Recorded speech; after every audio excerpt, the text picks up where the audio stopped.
अस्सलामुअलैकुम। तो वेलकम है आप लोगों का AM रात चैनल में।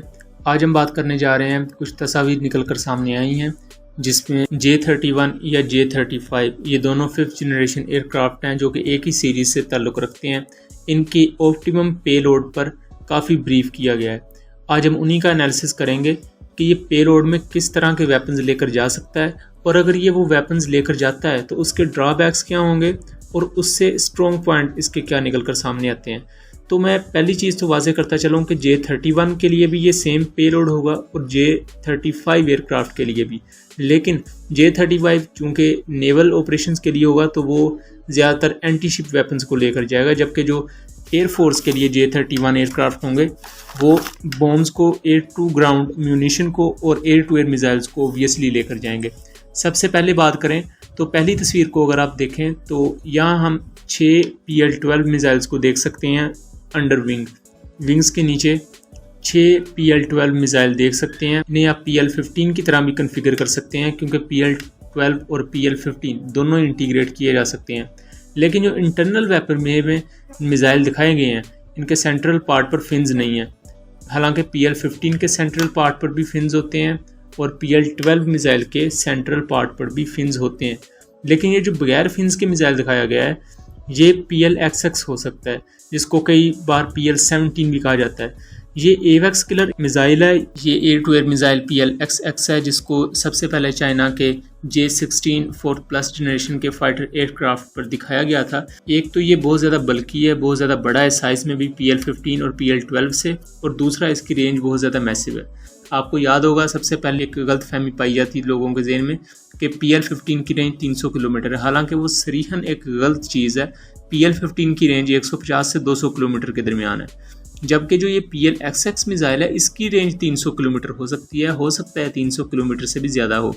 लेकिन ये एयर टू एयर मिसाइल कोई मनूवरेबल ज़्यादा मिसाइल नहीं है। ये दुश्मन के एवेक्स एयरक्राफ्ट, दुश्मन के रिफ्यूलर, उनके बॉम्बर एयरक्राफ्ट को मार गिराने के लिए इस्तेमाल होता है। ये बहुत ज़्यादा रेंज पर ऐसे बड़े जहाज़ों को तबाह कर सकता है जो कि अगर आपके ज़्यादा नज़दीक आ जाएँ तो आपकी डिफेंस कैपेबिलिटीज़ को ऑलमोस्ट ख़त्म कर देते हैं। उसके बाद इसके एंटी शिप वेपन्स को अगर देखा जाए तो एंटी शिप वेपन्स भी ये अच्छी खासी उठा कर लेके जा सकता है। एक वक्त में ये 8 एंटी शिप मिसाइल्स कैरी कर सकता है, और ये anti ship missiles CM-400 AKG भी हो सकते हैं और HT-1A मिसाइल्स भी हो सकते हैं। इसके अलावा दूसरे भी एयर टू ग्राउंड और एंटी शिप रोल के लिए मिसाइल्स यूज़ करता है चाइना। यहाँ भी चाइना सेम 8 की तादाद में डीप पेनिट्रेशन बॉम्ब्स को कैरी कर सकता है, और हर बॉम्ब 500 kg का होगा। तो देखा जाए तो इसका जो पेलोड है वो 8000 kg के आसपास बताया जाता है, जिसमें एक्सटर्नल फ्यूल टैंक्स भी आ सकते हैं।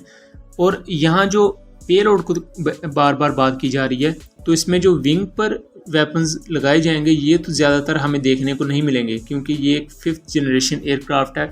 ज़्यादातर हथियार ये अपनी इंटरनल बे में लेके जाएगा।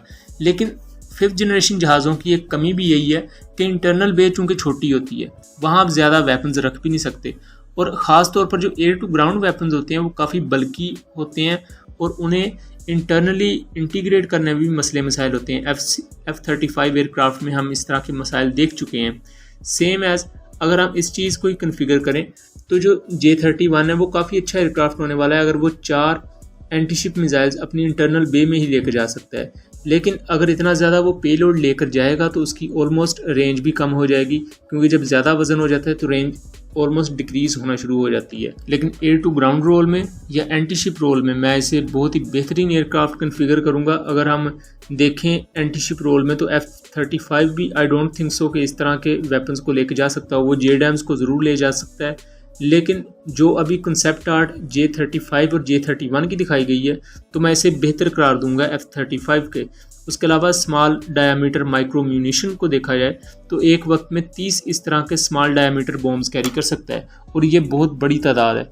इनमें से 12 बॉम्ब वो अपनी इंटरनल बे में कैरी कर सकता है। लेकिन अगर वो अपने बीस्ट मोड में आए, बीस्ट मोड बुनियादी तौर पर होता है अपने परों के नीचे हथियार कैरी करना, जिस तरह 4th जनरेशन जहाज़ करते हैं। F-16 JF-17 को आपने देखा होगा कि अपने परों के नीचे वो हथियार कैरी करते हैं।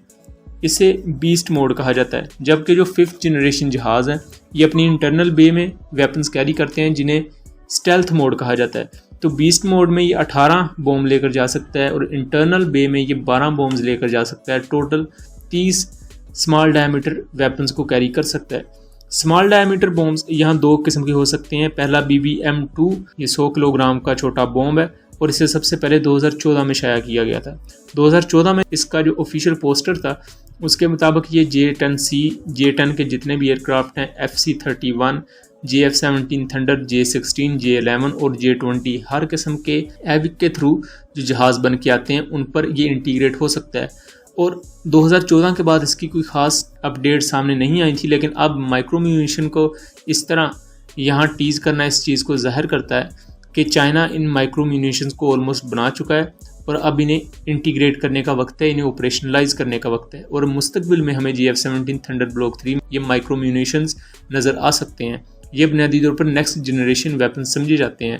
और F-35 एयरक्राफ्ट पर भी माइक्रो म्यूनिशन या स्मॉल डायमीटर बॉम्ब्स का काम जारी है। दूसरी माइक्रो म्यूनिशन CM-506 KG, ये 150 किलोग्राम का स्मॉल डायमीटर बॉम्ब है और इसकी जो रेंज है वो 130 किलोमीटर है। असल में ये छोटे ठिकानों को बहुत ही एक्यूरेसी के साथ तबाह कर सकते हैं और चूंकि आप इन्हें ज़्यादा तादाद में लेकर जा सकते हैं, इस वजह से आप बड़ी तादाद में इनकी बम्बारमेंट भी कर सकते हैं, बजाय कि आप एक बड़ा बॉम्ब जो नॉर्मली हम यूज़ करते हैं MK-82, MK-83 सीरीज़ के बॉम्ब्स को कैरी करें। तो वो बहुत एक तो बड़े बॉम्ब्स होते हैं, उनकी यूनिट कॉस्ट भी ज़्यादा होती है और उनसे आप स्ट्रेटजिक हदफ उस तरह हासिल नहीं कर सकते जिस तरह आप ये नेक्स्ट जनरेशन बॉम्ब से हासिल कर सकते हैं। एयर टू एयर मिसाइल्स को मैं पहले बयान कर चुका हूँ कि ये 4 इंटरनल बे में BBR मिसाइल कैरी कर सकता है, एक्सटर्नल भी 6 BBR मिसाइल कैरी करता है। तो टोटल ये 10 मिसाइल कैरी कर सकता है, जिनमें शॉर्ट रेंज मिसाइल्स और BBR मिसाइल आते हैं। और मुस्तकबिल में देखना काफ़ी दिलचस्प होगा कि आप PL-21 जैसा मिसाइल भी इसमें इंटीग्रेट किया जा सकता है। और PLXX की जहाँ तक बात है, तो अगर